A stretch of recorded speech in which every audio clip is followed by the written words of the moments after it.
Hello friends, good morning, Radhe Radhe. আজকে সকালবেলাটা দেখো ঠাম্মা বাড়ি চলে এসেছিলো গতকাল বিকেলবেলা। তো দাদু প্রেশার মাপছিল। দেখো আমার দাদু কিন্তু এখানে ডক্টর হয়ে গেছে।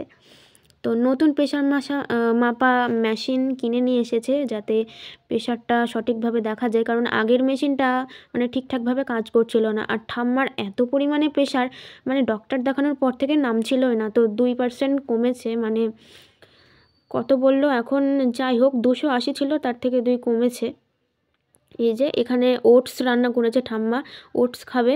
আমাকেও বলছিল খেতে, আমার এখন ওটস খাওয়া দরকার, যদিও বা কিন্তু আমার খাওয়ার টাইম ছিল না। সকালবেলা ভাত খেয়ে নিয়েছিলাম যদিও বা, কিন্তু তারপরেও আর খাওয়ার টাইম ছিল না, টিউশনের টাইম হয়ে গিয়েছিল, তার জন্য আর খাইনি। আমি বললাম পরে টাইম থাকলে অন্য সময় খেয়ে নেব।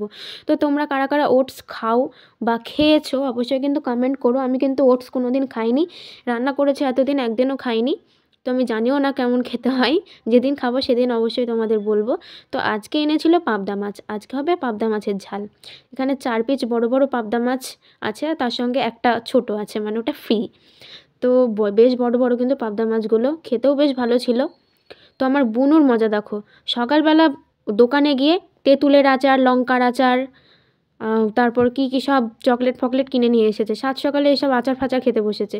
এমনিতেও শীতকালে বেশ টক জাতীয় জিনিস খেতে ভালো লাগে, বাট এই আচারগুলো না একদমই গুড়ের মতো মিষ্টি, তার জন্য আমার ভালো লাগে না। যদি এই তেঁতুলের মতো টক টক হতো তাহলে তো আমি খেয়ে নিতাম, কারণ টক খেতে আমার ভীষণ ভালো লাগে। আর শীতের দুপুরবেলা টক টক খেতে বেশ ইচ্ছেও করে। তো বাবা বলছিল কালকে রাত্রেবেলা যে বাবার নাকি খুব বেগুন পোড়া খেতে ইচ্ছে করছে, তার জন্যই মা সকালবেলা বেগুন পুড়িয়েছিল। সকাল না, এখন ঠিক মনে হয় 12টা একটা বেজে গেছে। তো ভাতের সঙ্গে মা বেগুনগুলো, বেগুন সিদ্ধ নয়, বেগুন পোড়া করেছিল ভাত করার পর, মানে সমস্ত কাজ করার পর দুপুরের দিকে। তো সেই পোড়া বেগুনটা এখন মাখা হবে। তো চলো দেখি, মাখানোর সময় আবার তোমাদের দেখাচ্ছি। তো এই যে এখানে কিন্তু মা পেঁয়াজ কুচিয়ে নিয়েছে, লঙ্কা, লবণ সব কিছুই দিয়ে দিয়েছে, ধনেপাতা। এই যেখানে হয়েছে পেঁয়াজ কলি আর আলু ভাজা, যেটা বাবা খুব ভালোবাসে, আমিও ভালোবাসি পেঁয়াজ কলি আলু ভাজা খেতে। আর এই যে পাবদা মাছের ঝাল, আজকে কিন্তু বেশ গামাখা গামাখা হয়েছে, মানে কষা বলতে পারো, বেশি ঝোল হয়নি, কারণ পাবদা মাছের অত ঝোল ভালো লাগে না খেতে, বেশ কষা কষা গামাখাটাই খেতে ভালো লাগে, কি বলো তোমরা? তো এই যে এই জিনিসগুলোই রান্না হবে আজকে। আর বাসনপত্রগুলো দেখো গাইজ কি পরিমাণ, এক বেসিন বাসন ভর্তি হয়ে গেছে পুরো। তো চলো একবার ঠাম্মার সঙ্গে, দেখো পাশের বাড়ির জেঠুর মা, মানে দুটোই ঠাম্মা হয়, তো ওই ঠাম্মা ওষুধ নিতে এসেছিলো আর ঠাম্মার সাথে গল্প করছিল যে কি হয়েছে এতদিন বাড়ি ছাড়া হঠাৎ।